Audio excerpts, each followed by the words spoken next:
ఒక్క మొవ్వని వదలకుండా అన్ని ఏరి లక్ష్మి దోసెట్లో పోయండి. తేడా వచ్చిందంటే ఈ మంగళ పుట్టినరోజే మీకు చచ్చిన రోజు అవుతుంది.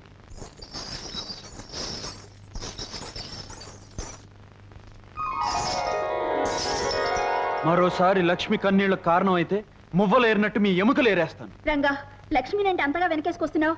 అదేమన్నా నీకు కాబోయే పెళ్ళావా లేక కట్టుకున్న పెళ్ళావా? అవును, నేను లక్ష్మిని మనసారా ప్రేమిస్తున్నాను. పెళ్లి కూడా చేసుకోబోతున్నాను. ఆమె కాబోయే భర్తగా జరిగిన అన్యాయానికి అడ్డుపడ్డాను. మళ్ళీ జరిగితే అడ్డు పడతాను కూడా.